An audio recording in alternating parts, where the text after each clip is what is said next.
हाय बच्चों, welcome back to CUD बायडा 247। मैं हूँ Ayush ma'am and welcome again to one very important video. Exam आ रहा है और एग्जाम में हर कोई बच्चा अच्छा तब कर पाता है जब उसके पास प्लान होता है। और यस, हम टॉपर की प्लान की बात करें क्योंकि आप लोगों को टॉपर बनाने की जिम्मेदारी ले रखी है।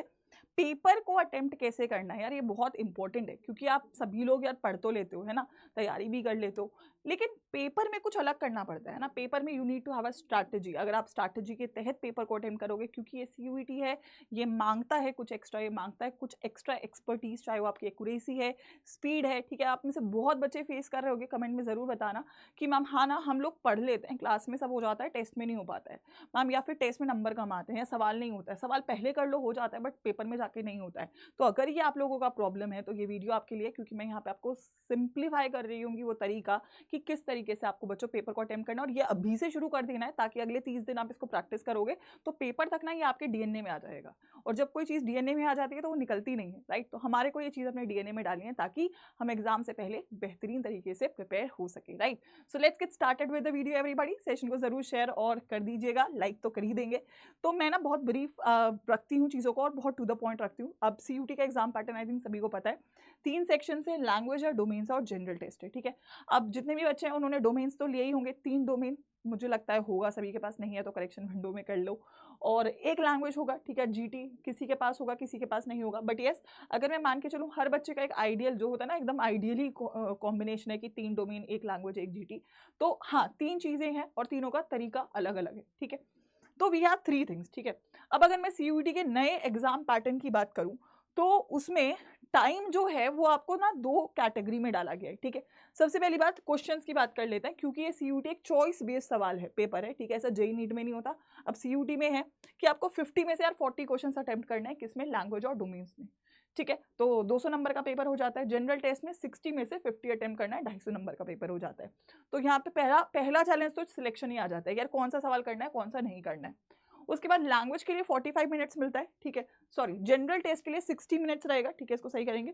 और डोमेन्स कुछ 45 के हैं और कुछ 60 के हैं। ठीक है, तो ये थोड़ा सा वो कंफ्यूजन बच्चों को था कि यार मैम 45 60 क्या है। तो ये नया जो अपडेट हुआ है उसमें टाइम को कुछ सब्जेक्ट्स के लिए इंक्रीज किया गया है, स्पेसिफिकली उन सब्जेक्ट्स के लिए जिसमें कैलकुलेशन इन्वॉल्व होता है। ठीक है, 45 मिनट्स काफ़ी कम देखा गया, बच्चों को परेशानी हुई थी जब पहला सीयूईटी हुआ था, 45 मिनट्स में डिफिकल्टी रही थी बच्चों को। तो इस बार डोमेन्स कुछ कुछ इंक्रीज करके 60 मिनट्स, कुछ अच्छा ही है ये आपके लिए एडवांटेज दिया गया। ठीक है, तो अगर मैं बात करूं डोमेन्स की, बात पकड़ लेते हैं कि 45 में कौन है और 60 में कौन है। ठीक है, तो 45 में लैंग्वेज का पेपर 45 मिनट्स का ही है, डोमेन्स जनरली सभी 45 के हैं, जनरल टेस्ट 60 मिनट का है। डोमेन्स में साइंस के डोमेन्स जैसे कि फिजिक्स है, केमिस्ट्री है, मैथ्स है, जिसमें कैलकुलेशन है, 60 मिनट का है।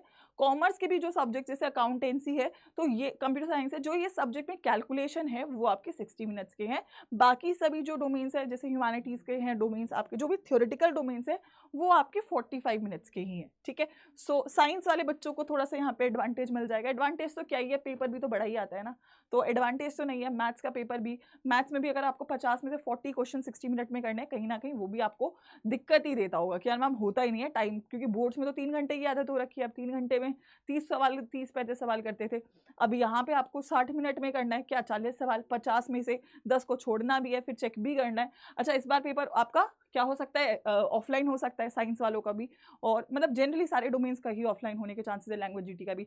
अब 5 से 10 मिनट, 5 मिनट तो बेर मिनिमम ओएमआर भरने के निकालने पड़ेंगे। ओएमआर में भी डबल चेक करना पड़ता है ना, कि भाई सही गोला भरा है नहीं भरा, गोला सही नहीं भरा तो सारा गलत हो जाता है ना।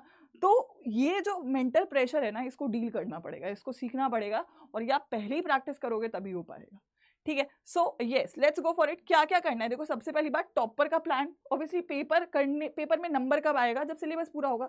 अगर आप बिना सिलेबस के पेपर लगाते रहोगे तो नंबर ही नहीं आएगा, और नंबर ही नहीं आएगा तो कॉन्फिडेंस नहीं आएगा। तो पहले तो बेयर मिनिमम चीज़ है, सिलेबस ही कंप्लीट करना पड़ेगा, तभी मार्क्स आने शुरू होंगे। ठीक है, आई थिंक ये तो सभी को क्लियर है। उसके बाद रिवीजन साइकिल हर टेस्ट से पहले करना। फॉर एग्जाम्पल आज आप मॉक टेस्ट करने बैठ रहे हो तो उससे पहले एक बार रिवीजन कर लो। अब ये रिवीजन के लिए आप 10 घंटे तो नहीं दे सकते, तो आपके पास शॉर्ट नोट्स होना चाहिए, ताकि आप हर चैप्टर के शॉर्ट नोट से रिवाइज कर रहे हो तो एक 1 घंटा, 1.5 घंटा या 2 घंटे में भी बेर मिनिमम आपका पहला साइकिल 2 होगा, फिर 1.5 होगा, फिर 1 होगा, फिर 50 मिनट होगा, धीमे धीमे टाइम कम होता जाता है रिवीजन का। इसीलिए आपको ये रिवीजन बार बार करना है, क्योंकि जब आप 10 मॉक करोगे तो 10 रिवीजन होगा, 10 रिवीजन होगा तो आखिरी रिवीजन आपका आधे घंटे में भी हो रहा होगा, क्योंकि तब आपके दिमाग में चीजें क्लियर हो चुकी होंगी। तो हर टेस्ट से पहले रिवीजन करना है, उससे पहले सिलेबस पूरा ही करना है ऑब्वियसली। और फिर ऑब्वियसली टॉपर जो है वो मॉक टेस्ट तो करता ही है, मॉक टेस्ट नहीं करोगे तो फिर तो समझ ही नहीं आएगा। और फिर एमसीक्यू प्रैक्टिस तो चैप्टर वाइज हमारी चलेगी। तो पहले तो टॉपर्स की अगर मैं बात करूं तो ये तो एक बेयर मिनिमम कंडीशन है जो हर बच्चे को फॉलो करनी है, ठीक है। अब स्ट्रेंथ जो हमें बिल्ड करना है पेपर के टाइम पे, ऑब्वियसली पहला तो कंसेप्ट, जब हम पेपर करते हैं तो कंसेप्ट और स्ट्रांग होता है दिमाग में।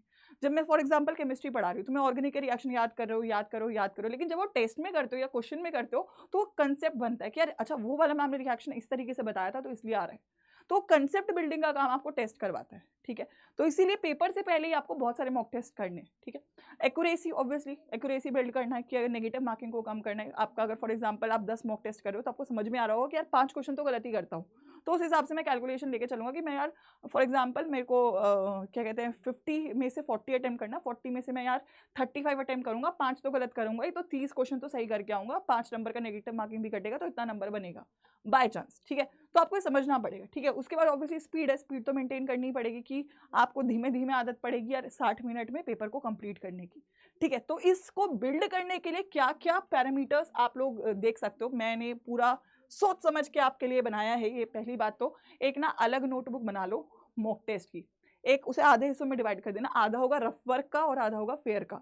रफ में जब आप लाइव टेस्ट कर रहे हो तो जो लिख रहे हो वो आप अलग से मॉक टेस्ट की नोटबुक में करोगे।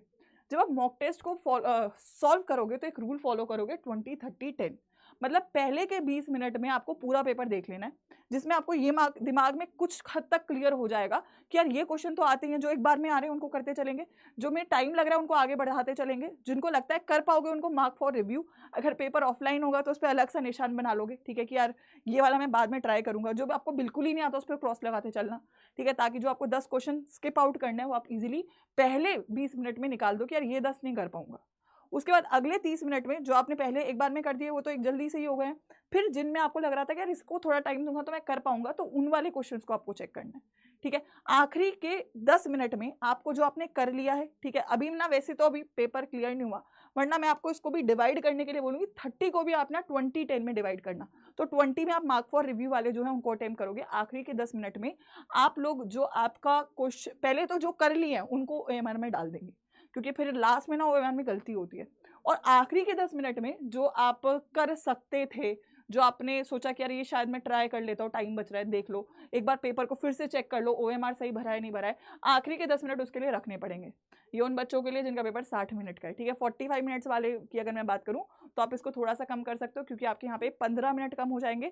तो आप 15 मिनट में 10 मिनट यहाँ पे कम कर लीजिएगा और 5 मिनट यहाँ पे कम कर लीजिएगा। तो अगर आप अपने पेपर को पहले ही प्लान करके चलोगे यार मुझे इतना इतना टाइम देना है, तो कहीं ना कहीं आप टाइम पे पेपर खत्म कर रहे होगे, स्ट्रैटेजिकली खत्म कर रहे होगे, जल्दबाजी नहीं हो रही होगी, सिली मिस्टेक नहीं हो रही होगी। और ये एक बार में नहीं होगा, जब 10-15 मॉक इस वाले रूल के साथ कर लोगे तो फिर पेपर में जाके ये आप इंप्लीमेंट कर पा रहे होगे, ठीक है, क्लियर है। उसके बाद मॉक केवल करना नहीं है, उसको एनालाइज भी करना है। टेस्ट केवल करना नहीं है, उसको एनालाइज करना है, देखना है कि यार क्या गलत किया, किस चैप्टर में ज़्यादा गलती हो रही है, कहाँ पे ज़्यादा नेगेटिव मार्किंग हो रही है, क्या मेरी एक सिली मिस्टेक का भी पैटर्न होता है, मैं नोट नहीं पढ़ता हूँ, मैं क्वेश्चन सॉल्व सही कर लेता हूँ, मार्क्स सही नहीं करता हूँ। तो ये सारा जो पैटर्न है ये आपको अपना देखना पड़ेगा कि यार क्या मैं गलत करता हूँ। उसके बाद ऑब्वियसली हर मॉक के बाद आपको ट्राई करना है कि अपना नेगेटिव मार्किंग वाला सेक्शन ना कम करो, जैसे भी करके अटेम्प्ट कम करके एक बार ट्राई करो, उसके बाद फिर दोबारा से रीचेक करके ट्राई करो। तो नेगेटिव मार्किंग को कम करना है। और ये एक तरीके से तब भी होगा जो भी आपकी जो मैंने नोटबुक बनवाई है उसमें जितने भी क्वेश्चन आप गलत कर रहे हो ना, ठीक है, जो सही कर रहे हो तो आते ही है, जो गलत कर रहे हो या जो तुमको लगता है सवाल मैं भूल जाता हूँ उसको अपनी नोटबुक जो बनाई है उसके फेयर सेक्शन में ना चैप्टर वाइज लिखो। तो चैप्टर में ना हेडिंग नोटबुक में हेडिंग डाल दो, एक chapter for solid state solution, तो 4-4 5-5 6-6 पन्ने छोड़ छोड़ के हेडिंग डाल दो, जो जो सवाल आते जाए उसमें भरते चले जाओ, ताकि जब लास्ट में रिवीजन करोगे तो केवल ये सवाल देख लो जो गलत करें।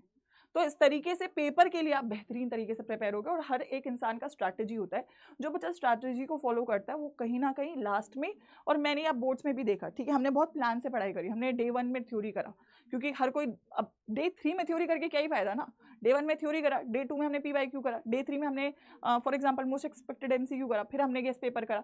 तो मतलब प्लान था, तो प्लान से ही काम करना पड़ेगा, ठीक है। अभी तो आखिरी 30 दिन बच रहे हैं, तो ये प्लीज़ जहाँ पे भी आप पढ़ते हो ना उसको स्क्रीनशॉट ले लो, लिख लो। ये बहुत इंपॉर्टेंट वीडियोज़ हैं जो आप लोगों के लिए मैं ला रही हूँ, ताकि आप चीज़ों को मेक श्योर करो, मेंटेन कर पाओ, ठीक है।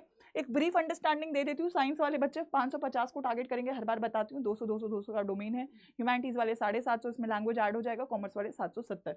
इस पे आपको बेयर मिनिमम कोई भी पसंद का कॉलेज चाहते हो मिल रहा होगा। मैं आपको हाईएस्ट स्कोर्स बोल रही हूँ, क्योंकि अगर आप इसको टारगेट करोगे तो थोड़ा सा नीचे ही आओगे, है ना। तो अगर मैं बोलूँ आपको कि 700 टारगेट करो, तो आप बोलोगे हम 650 तो आ ही गए, राइट। तो आपको बेस्ट टारगेट करना पड़ेगा, ठीक है। सो देयरफॉर मैं यही बोलूंगी कि मैंने आपको जो भी इंफॉर्मेशन देना था वो दिया है। ये मेरा खुद का भी टेस्टेड वर्जन है। जब मैं भी पढ़ाई करती थी, जब मैं भी एग्जाम्स की तैयारी करती थी, तो मैं इस तरीके से करती थी, मुझे सक्सेस मिला है। और मैं चाहती हूँ अगर मुझे सक्सेस मिला है तो मेरे स्टूडेंट्स को भी मिलना चाहिए। तो आपके लिए सक्सेस का ये एक मंत्रा है मेरी तरफ से, इसको फॉलो करेंगे। जितने मेरे बच्चे अभी तक रहे हैं 2022 और 23 में रहे हैं, जिनका सिलेक्शन हुआ है, जिनके 200 नंबर आए हैं, जिनको 100% मिला है, उन्होंने भी इसको फॉलो करा है। और अब बारी आपकी है, क्योंकि अब आप लोगों को भी 100% लाना होगा, ठीक है। सो देयरफॉर ये मेरे तरफ से आप लोग के लिए एक बहुत ही इंपॉर्टेंट वीडियो था। इसको जरूर अपने दोस्तों तक शेयर करना। और लास्टली प्रतिज्ञा 2.0 आप सभी लोगों को पता है शुरू होने वाला है, और आई थिंक काफ़ी बच्चों ने इनरोल कर लिया है, क्योंकि काफ़ी सारे जो ऑप्शंस हैं, ऑफर्स हैं, वो आपको इसके साथ मिले हैं, ठीक है। तो आई थिंक प्रतिज्ञा 2.0 में प्रतिज्ञा 1 का जो एक्सेस है वो है अभी आपको स्टार्टिंग के 3 दिन के लिए। और इंग्लिश GT का बुक्स है, ठीक है। और आपका PYP का बुक्स है, ठीक है। दैट इज आपका डोमेन्स, लैंग्वेज GT और OMR। तो ये सब चीज़ों का एक्स्ट्रा एक्सेस है 3 दिन के लिए। तो आई थिंक जो भी बच्चा शुरू करना चाहता है वो इनरोल कर सकता है। ये मेरा कोड है, दिस इज़ माय कोड। जब भी आप बैच में इनरोल करेंगे तो आप इसको यूज़ कर सकते हैं। इससे आपको सबसे ज़्यादा डिस्काउंट मिल रहा होगा। आई थिंक 3300 के आसपास का जो है आपका ये बैच जो है फाइनली बन रहा होगा, अगर आप इस कोड के साथ ऐप पे जाकर इनरोल करते हैं बच्चों, ठीक है। तो आई होप सो सभी कुछ क्लियर है, कोई डाउट नहीं है। तैयारी को शुरू कर दो, इंस्ट्रक्शंस को फॉलो करो, जहाँ से जो अच्छी चीज़ मिल रही है उसको ले लो, और प्लीज़ पढ़ाई करना शुरू कर दो, ठीक है। एक बार ब्रीफली मैं बस बता देती हूँ, जो बच्चे ऐप पे हम लोगों के साथ जुड़े हुए हैं कि प्रतिज्ञा 2.0 को इनरोल करना कहाँ से। ऐप पे जाके UGPG एंट्रेंस में CUT साइंस में आप देख सकते हो। एंड दिस इज प्रतिज्ञा 2.0, टाइमर भी चल रहा है, ठीक है। सब कुछ मिल जाएगा। आई थिंक प्रतिज्ञा 1.0 का एक्सटेंशन है, उसको और बेहतर बनाया है। प्रतिज्ञा 1 का एक्सेस यहाँ पे आप लोग को देके, ताकि आप अगर आज इनरोल करते हो तो आप आज से ही पढ़ाई को शुरू कर सको, ठीक है। तो फॉलो करिए बच्चों चीज़ों को। बाकी कोई डाउट है तो कमेंट करिएगा, और मैं पढ़ाती रहूँगी। प्रतिज्ञा में पढ़ा रही हूँ, प्रतिज्ञा 2.0 में पढ़ाऊँगी, और यूट्यूब पे भी आप सभी लोगों के लिए बेस्ट चीज़ें लाती रहूँगी। थैंक यू बच्चों, प्लीज़ फॉलो और CUT 2024 को क्रैक करके दिखा दो सबको। Good luck.